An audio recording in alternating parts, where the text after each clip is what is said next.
علامہ طاسفی رحمۃ اللہ تعالیٰ علیہ فرماتے ہیں کہ آپ کے زمانہ میں میرے آقا دستگیر عالم رضی اللہ تعالیٰ کے دور میں ایک بندہ بڑا صاحب زہد و تقوی معروف تھا، ولی تھا، اپنے زمانے کا تھا، ولی تھا، لیکن معلوم نہیں اس کو کیا ہوا، اس کے منہ سے جملہ نکل گیا، زہد و تقوی ولایت ہونے کے باوجود اس کی زبان سے ایک جملہ نکل گیا کہ مجھے اللہ نے حضرت یونس علیہ السلام سے بھی اعلیٰ مقام عطا فرمایا ہے۔ حضرت یونس علیہ السلام اللہ کے نبی ہیں، سمجھ آ رہی کہ نہیں آ رہی؟ بھائی آپ اندازہ فرمائیے دور حضرت سیدنا شہنشاہ بغداد رضی اللہ تعالی عنہ کا، اور اس زمانے میں جملہ کہنے والا کہہ رہا ہے اے صاحب زہد و تقوی، ایسا بھاگا ہوا بندہ نہیں شریعت کا غدار، دین کا غدار، نہ بلکہ مسلمہ بندہ، شریعت کا فرما بردار، زہد و تقوی کا صاحب، مانا ہوا ولی اپنے زمانے کا، مسلم ولی،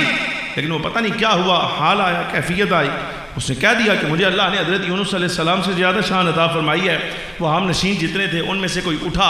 جا کر حضور دستگیر عالم رضی اللہ تعالیٰ کو شکایت لگائی، کہا کہ حضور فلانا بندہ نہیں ہو جڑا آنا میں ولیاں، مشہور ہے ولی ہے،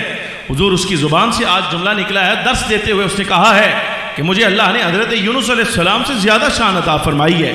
صاحب قلائد الجواہر فرماتے ہیں دستگیر جہان ایسے ٹیک لگائے بیٹھے تھے، فوراً آپ نے جلال کے ساتھ ٹیک چھوڑی اور اپنے پیچھے سے تکیہ نکالا، زمین پر مار کر کہا، فرمایا جاؤ جا کر دیکھو وہ جو کہہ رہا تھا کہ میں حضرت یونس علیہ السلام سے افضل ہوں، اعلیٰ ہوں، جاؤ دیکھو میں نے اس کے دل پر وار کیا ہے، دیکھ کر آؤ زندہ بھی ہے کہ مر گیا ہے۔ جا کر وہ آپ کے ہم نشین خدام غلام اٹھے تصدیق کرنے کے لیے، جب اس کی مجلس میں گئے تو رش لگا ہوا ہے، کیا ہوا؟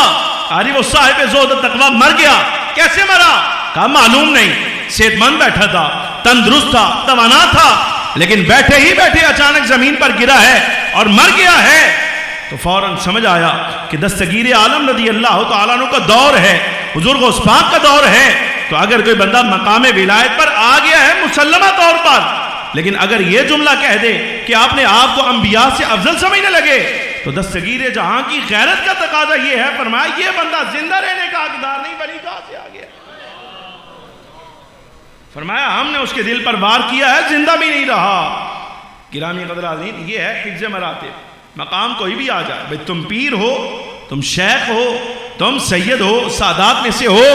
لیکن سید ہونا، پیر ہونا، شیخ ہونا، استاد ہونا، مفسر ہونا، مفکر ہونا، یہ سارا کچھ ہونے کے باوجود شریعت کی کس شک نے تمہیں اختیار دیا ہے کہ تم حضور کے اصحاب اور اہل بیت کو گالیاں دیتے رہو؟